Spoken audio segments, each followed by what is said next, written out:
Hello there, my name is Ursa and I'm bringing you this update check-in because amongst all of the announcements that were put on, there is one in here that I want to draw your attention to because I think it is more important than any of the updates that have been scheduled for April 22nd. Yep, I know, I'm doing an update video on an update that is yet to come out. This is scheduled for a couple of weeks' time from the date of filming this, but I think it's worth talking about because this is a huge change, not just to the fundamental feel about how the game works at the moment, but I think it really covers in a problem that we've seen with Civ 7 thus far. Now, we'll talk about everything else in a second, but here I think is the most important thing buried in this update. Population growth improvements, aka food changes. Something we've heard loud and clear from your feedback is that food just doesn't always feel worth it in the late game. Actually, I'm going to tell you why that's not even true. It's not just the late game. Growth past 8 or 9 rural population felt painfully slow, and players quickly learned that they were better off pivoting to production, science, or other yields instead. In short, if you were investing heavily in food, you were often playing at a disadvantage. Because of this, we took a hard look at how city growth worked and made some changes. The old cubic growth formula, which is something I will explain in a second, has been replaced with a quadratic one. Again, we'll go through that in a second. Meaning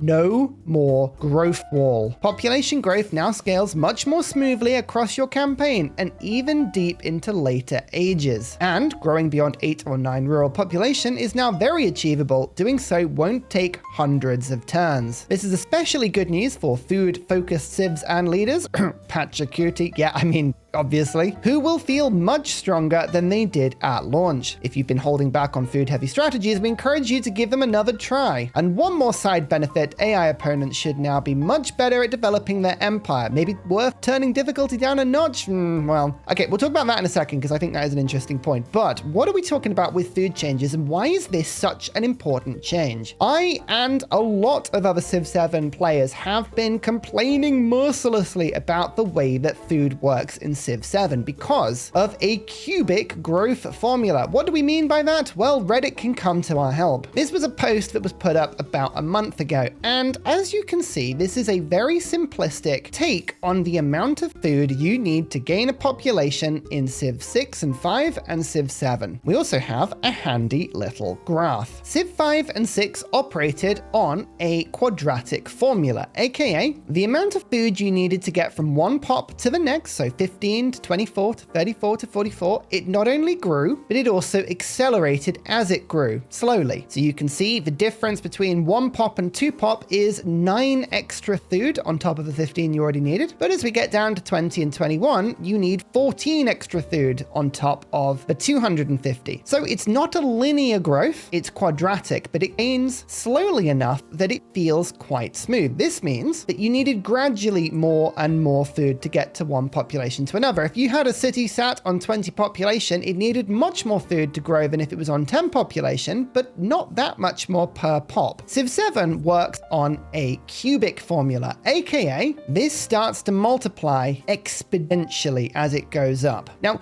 cubic would really imply that it was going up to a power that was consistent. I don't think this is truly cubic, but you can see the level of growth that you need. To go from population 1 to 2, you need about 11 more food than you did before. So 11 more on top of the 34 gets you to 45. However, when we get to 10 pop, you will see we need 740 more food on top of the 2055 we already needed. We even have a handy ratio. At the beginning, the food you need in Civ 7 is about 2 times. Now, this doesn't really matter so much because in Civ 7, food might be twice as likely to be obtained. That's not necessarily bad, but as you can see, by the time we get to 10 pop, we need 18 times the amount of food. There is not 18 times as much food in Civ 7, and by the time we get to 20 pop, we're down to 79%. Now, this is an incredibly simplistic view as this, because there are a bunch of things that can affect this number, such as increasing your growth rate. The age the game is in also changes this, but it gives you a sense of the problem. Say, for instance, I am playing Civ normally, and I'm playing Civ with a food-focused civilization, 2 separate games. Let's say that the food civilization has approximately approximately double the amount of food that the regular one does. So in this graph, my regular civilization in a set amount of turns can produce 500 food. But if I'm working the food civilization, I can make 1000. In Civ 7, 500 food gives you a population of just over 6. If I double that number, the population only goes to 8. This is what we call the food wall. In previous editions of Civ, if you doubled the amount of food, you would have substantially more population. In Civ 7, the amount of food rises so much that it effectively doesn't matter how much food you make. Eventually, you will slap into that wall. And even doubling the number of food will only get you about two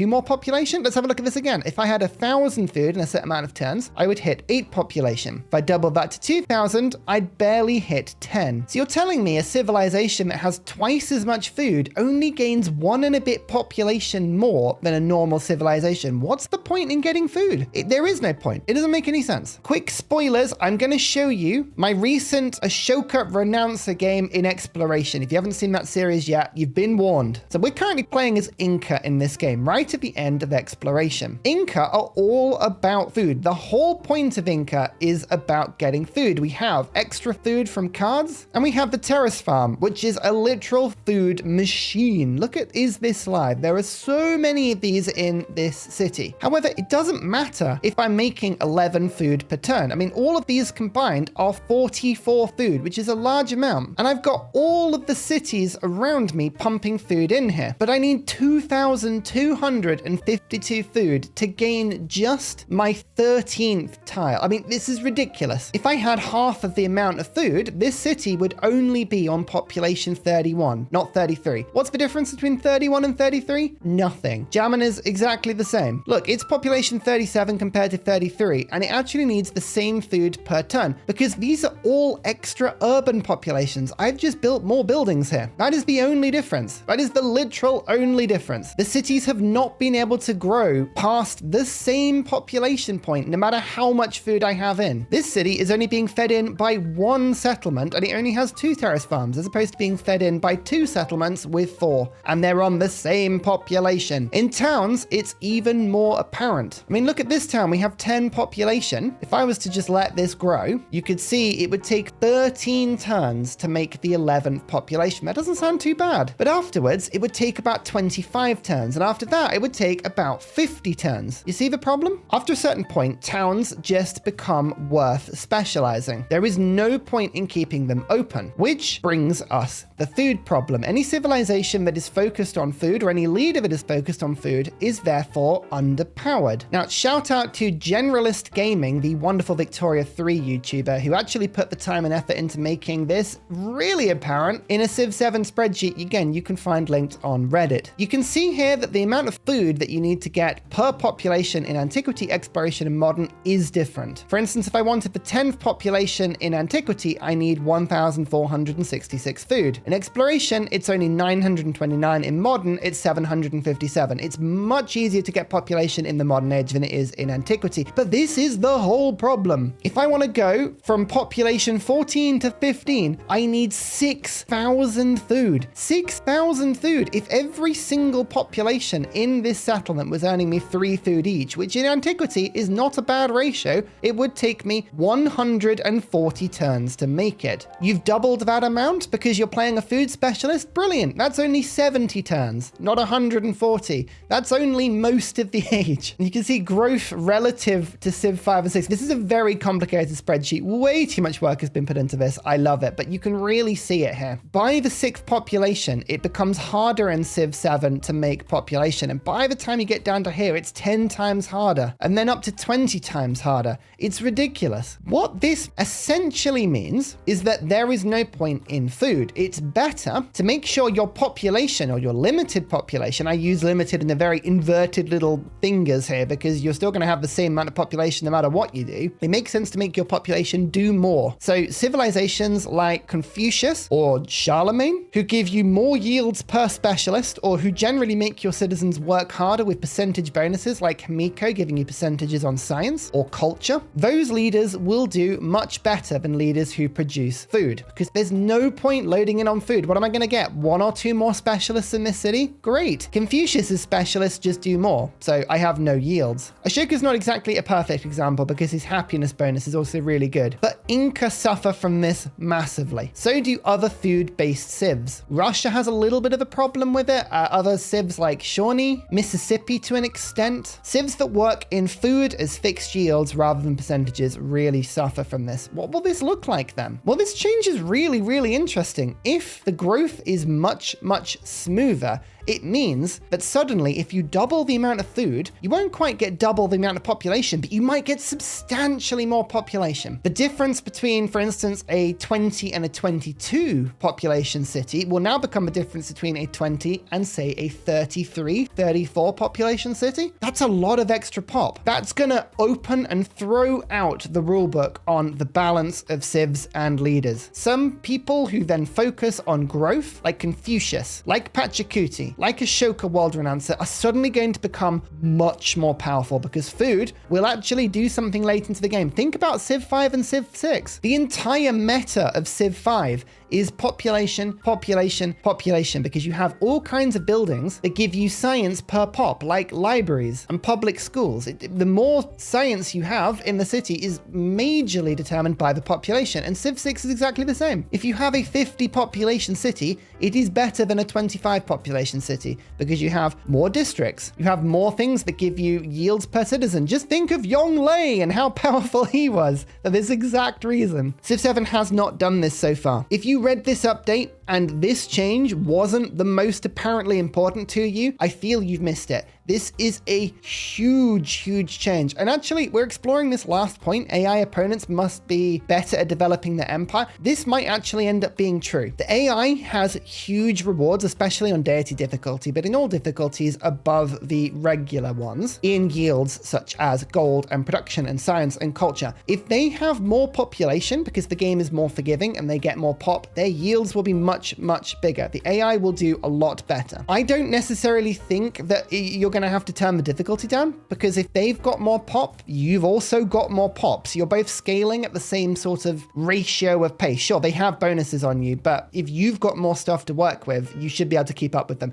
My fear is that if we think ages have been rushed so far, it's going to feel even more rushed now. I don't think we've seen 200 turns in an age yet on standard speed, which is kind of what was promised at full whack. The most I've seen is like 130. We're probably going to go into sort of 100, the absolute max now. So I actually think they need to make ages longer to compensate for these changes, but I am a huge fan of this change. I'm a huge fan. Big winners, Ashoka, all the food. Pachacuti's so bad. +1 food adjacency on mountains. Who cares? You don't get more than 1 extra population per settlement. Not anymore. He's going to be so much better. +1 food per age in settlements for every city-state. This is going to mean something now. Tecumseh is going to become absolutely ridiculous, and I'm all here for it. Growth rate percentages have been important so far because if you need 7 billion food to gain a population, but you have a 99% discount, then suddenly that's affordable. So he's going to be even better than before. I'm just calling it now. Confucius is going to be wild. So there you go. Here's my little take. What other things are coming? Well, some interesting stuff. Updates to resources. Effectively, what they have said is that they're going to now have more resources than they need. So not every map will have every resource. This is exactly how Civ 5 and 6 were. Luxury resources were effectively allocated on the map based on its size, and you would have a random assortment of them.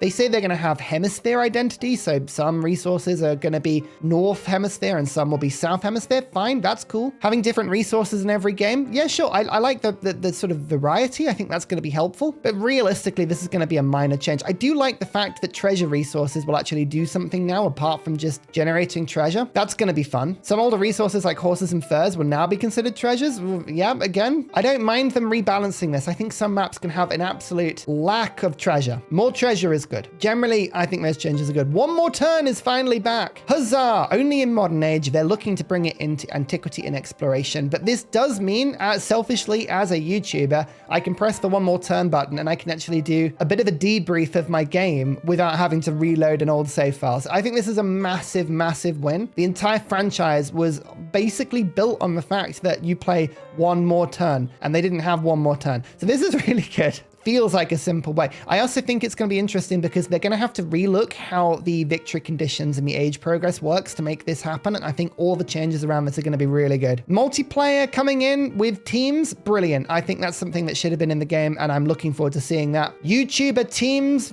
me versing the community, this is all brilliant. Research queuing should have been in the game so far. I'm really pleased that's in. Repair all, brilliant. I've got mods that do this already, but I think that's fantastic. Fewer natural disasters?